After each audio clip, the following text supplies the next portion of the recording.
আমি এখন মাননীয় সদস্য জনাব নিজামুদ্দিন হাজারী ফেনী 2 কে তার বক্তব্য রাখার আহ্বান জানাচ্ছি। আপনার সময় 7 মিনিট। মাননীয় স্পিকার, আপনাকে অসংখ্য ধন্যবাদ আমাকে মহামান্য রাষ্ট্রপতির বক্তব্যের উপরে ভাষণ প্রদান করার জন্য। মাননীয় স্পিকার, আপনি পরপর 3 বার পরপর 4 বার মহান জাতীয় সংসদের স্পিকার হিসেবে দায়িত্ব পালন করে আসছেন। আপনাকে আমার ব্যক্তিগত পক্ষ থেকে আন্তরিক অভিনন্দন এবং ধন্যবাদ জানাই। সেই সাথে আমাদের মাননীয় প্রধানমন্ত্রী জননেত্রী শেখ হাসিনা পরপর 4 বার সহ 5ম বারের মতো আমাদের বাংলাদেশের প্রধানমন্ত্রী হয়ে দেশের রাষ্ট্র পরিচালনা করছেন। সেজন্য মাননীয় প্রধানমন্ত্রী জননেত্রী শেখ হাসিনাকে আমি আমার ব্যক্তিগত পক্ষ থেকে আন্তরিক অভিনন্দন এবং কৃতজ্ঞতা জানাই। মাননীয় প্রধানমন্ত্রীর আমার নির্বাচনী এলাকার প্রত্যেকটি জনগণের ভোটারের পক্ষ থেকে মাননীয় প্রধানমন্ত্রী জননেত্রী শেখ হাসিনাকে আবারও ধন্যবাদ জানাই। আমার বক্তব্যের শুরুতেই আমি গভীর শ্রদ্ধার সাথে স্মরণ করছি সর্বকালের সর্বশ্রেষ্ঠ বাঙালি জাতির জনক বঙ্গবন্ধু শেখ মুজিবুর রহমানকে। আমি স্মরণ করতে চাই 1975 সালের 15ই আগস্ট, সেই কালো রাতিতে জাতির জনক বঙ্গবন্ধু শেখ মুজিবুর রহমান সহ ওনার পরিবারের যারা শাহাদাত বরণ করেছেন তাদেরকে গভীর শ্রদ্ধার সাথে আমি স্মরণ করছি। আমি স্মরণ করতে চাই মহান মুক্তিযুদ্ধ 1971 সালে 30 লক্ষ শহীদকে 2 লক্ষ মা বোনের সংগ্রামের বিনিময়ে আজকে আমাদের এই স্বাধীনতা। আমি গভীর শ্রদ্ধার সাথে স্মরণ করছি কারাগারে অন্ধ প্রকোষ্ঠে যে জাতীয় 4 নেতাকে নির্মমভাবে গুলি করে হত্যা করা হয়েছে, ওনাদেরকে গভীর শ্রদ্ধার সাথে স্মরণ করছি। আমি স্মরণ করতে চাই 2004 সালের 21শে আগস্ট জাতির জনকের সুযোগ্য কন্যা বাংলাদেশের সফল প্রধানমন্ত্রী জননেত্রী শেখ হাসিনাকে বিএনপি জামাত হত্যার উদ্দেশ্যে যে গ্রেনেড হামলা হয়েছিল, সেই গ্রেনেড হামলায় আইবি রহমান সহ যে 5 জন নেতাকর্মী শাহাদাত বরণ করেছে তাদেরকে গভীর শ্রদ্ধার সাথে আমি স্মরণ করছি।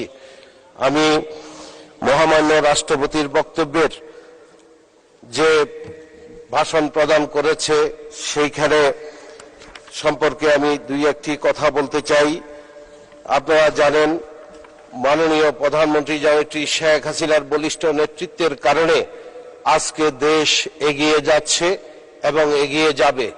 আমরা শুধু বলতে চাই আমার জেলা ফেনী সদর, আমার 12টি ইউনিয়ন এবং 18টি ওয়ার্ড, আমার জনগণ আমাকে বিপুল ভোটের মাধ্যমে নির্বাচিত করেছে। আমি আমার ভোটারদেরকে কৃতজ্ঞতা জানাই, আন্তরিকভাবে ধন্যবাদ জানাই। আমি মাননীয় প্রধানমন্ত্রী জননেত্রী শেখ হাসিনাকে আন্তরিকভাবে ধন্যবাদ জানাই, ওনার প্রতি কৃতজ্ঞতা জানাই। আমার মতো এরকম নগণ্য একজন ক্ষুদ্র কর্মীকে মাননীয় প্রধানমন্ত্রী জননেত্রী শেখ হাসিনা 3য়বারের মতো নমিনেশন প্রদান করে এই মহান জাতীয় সংসদে আসার সুযোগ করে দিয়েছেন। সেজন্য মাননীয় প্রধানমন্ত্রী জননেত্রী শেখ হাসিনার প্রতি কৃতজ্ঞতা জানাই। আমরা জানি সারা বাংলাদেশে মাননীয় প্রধানমন্ত্রী জননেত্রী শেখ হাসিনার নেতৃত্বে যেভাবে উন্নয়ন হয়েছে, দেশ এগিয়ে যাচ্ছে।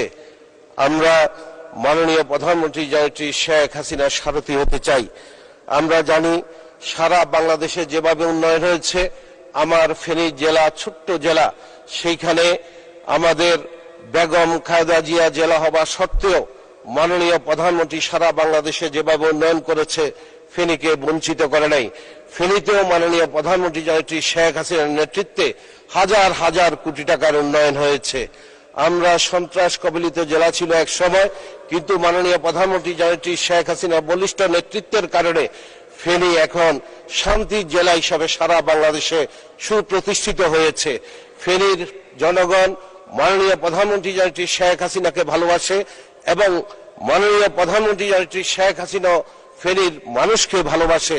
সেজন্য আমরা বলতে চাই ফেনীতে মাননীয় প্রধানমন্ত্রী জননেত্রী শেখ হাসিনা ব্যাপক উন্নয়ন করেছে। আমরা ফেনী এখন অনেক ভালো আছে অতীতের সকল সময়ের তুলনায়। আমরা এইখানে বাংলাদেশের 100টি অর্থনৈতিক অঞ্চল, আমাদের ফেনীতে যেটি মিরসরাই এবং ফেনী সোনাগাজীতে বঙ্গবন্ধু অর্থনৈতিক অঞ্চল, সেটা সবচেয়ে বড় অর্থনৈতিক অঞ্চল। সেইখানে আমরা বলতে চাই যোগাযোগ ও সড়ক সেতু মন্ত্রী মহোদয়কে, সেইখানে এই অর্থনৈতিক অঞ্চলের আমরা ফেনীবাসী যদি এটা সুফল পেতে হয়, এই ফেনী সোনাগাজী যে সড়কটি আছে এটাকে 4 লেন করলেই আমরা সেটা সুফল ভোগ করতে পারবো। সেইখানে আমাদের ঢাকা থেকে চট্টগ্রাম যে হাইওয়ে গিয়েছে, সেইখানে আপনার সোনাগাজী একটি উপজেলা আছে, সেখানে 6 লক্ষ লোকের বসবাস, কিন্তু লালপোলে প্রতিনিয়ত গাড়ি অ্যাক্সিডেন্ট হয়ে লোকজন মারা যাচ্ছে। এবং সেখানে যদি একটি ফ্লাইওভার অথবা আন্ডারপাস করে দেওয়া হয়, তাহলে আমার মনে হয় আমাদের যেই দুর্ঘটনা কবলিত এলাকা, সেখান থেকে আমাদের সাধারণ মানুষ মুক্তি পেতে পারে।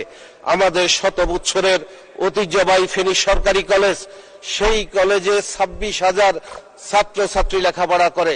সেই কলেজকে মাস্টার্স কোর্স আছে, সেখানে 18টি সাবজেক্টে অনার্স কোর্স আছে, সেটা আমাদের পৈতৃক সম্পত্তির উপরে এই ফেনী সরকারি কলেজ।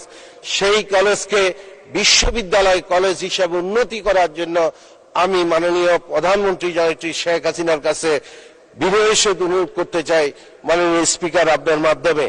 আমার নির্বাচনী এলাকায় আরো বেশ কিছু সমস্যা আছে, যেগুলো আমি আপনার মাধ্যমে আমি সংশ্লিষ্ট কর্তৃপক্ষকে অবহিত করতে চাই। এইখানে আমাদের সবচেয়ে বড় সমস্যা হচ্ছে আমাদের চিফ জুডিশিয়াল ভবন। সেইখানে আমি আইনমন্ত্রী মহোদয়ের অবগতির জন্য বলছি, সেইখানে আমাদের সংকটের কারণে, এজলাস সংকটের কারণে একটি এজলাসে প্রতিদিন 2-3 জন করে বিচারক বসে। সেখানে চিফ জুডিশিয়াল ভবনটি উনি যদি করে দিতেন, তাহলে আমাদের বিচারকেরা সুন্দরভাবে 2 মিনিট কার্যক্রম পরিচালনা করতে পারতেন। মাননীয় স্পিকার, আপনার মাধ্যমে বলতে চাই, এইখানে আমাদের যে ফেনীতে আমাদের ব্যাপক উন্নয়ন হয়েছে, হাজার হাজার কোটি টাকার উন্নয়ন হয়েছে। আমি বারবার বলেছি, মাননীয় প্রধানমন্ত্রী জননেত্রী শেখ হাসিনার নেতৃত্বে এইখানে মাননীয় প্রধানমন্ত্রী এইখানে 1975 সালের পর থেকে যত সরকার এসেছে 96 সালের পূর্ব পর্যন্ত প্রত্যেকটি সরকার এই জাতিকে স্বপ্ন দেখিয়েছেন, কিন্তু কোন স্বপ্ন বাস্তবায়ন করতে পারেন নাই। আজকের আমাদের সফল রাষ্ট্রনায়ক জননেত্রী শেখ হাসিনা জাতিকে স্বপ্ন দেখিয়েছেন, সেই স্বপ্ন উনি বাস্তবায়ন করেছেন। সেই জন্য মাননীয় প্রধানমন্ত্রী জননেত্রী শেখ হাসিনাকে আমি আবারও ধন্যবাদ জানাই। আমরা অতীতে দেখেছি বিভিন্ন বাড়িতে আমরা ভিক্ষুকেরা বিভিন্ন জায়গায় ভিক্ষা বিক্রি করত, আমরা সকলে দেখেছি আজ থেকে 30-40 বছর আগে। আমরা এখন কোন ভিক্ষুক বাড়িতে বাড়িতে ভিক্ষা করার জন্য যায় না, কারণ জননেত্রী শেখ হাসিনার নেতৃত্বে দেশ এগিয়ে যাচ্ছে। সেই জন্য আমরা বাংলাদেশের প্রত্যেকটি মানুষ স্বয়ংসম্পূর্ণ হয়েছি, স্বাবলম্বী হয়েছি, আমাদেরকে ভিক্ষাবৃত্তি করতে হয় না। আমরা চাই জননেত্রী শেখ হাসিনার নেতৃত্বে দেশ আরো এগিয়ে যাবে, সেটা আমরা সকলে প্রত্যাশা করি। আমার ফেনী সদর হসপিটালে একটি পূর্ণাঙ্গ মেডিকেল কলেজ স্থাপন করার জন্য আমি স্বাস্থ্যমন্ত্রীর কাছে বিনয়ের সহিত অনুরোধ করে সবাইকে আন্তরিকভাবে ধন্যবাদ জানাই। আজকে আমাকে মাননীয় স্পিকার, আপনি আমাকে রাষ্ট্রপতি ভাষণের উপরে বক্তব্য প্রদান করার জন্য সুযোগ দিয়েছেন, সেই জন্য আপনার প্রতি কৃতজ্ঞতা জানিয়ে, আন্তরিকভাবে ধন্যবাদ জানিয়ে আমার বক্তব্য আমি এখানে শেষ করছি। জয় বাংলা, জয় বঙ্গবন্ধু, বাংলাদেশ চিরজীবী হোক।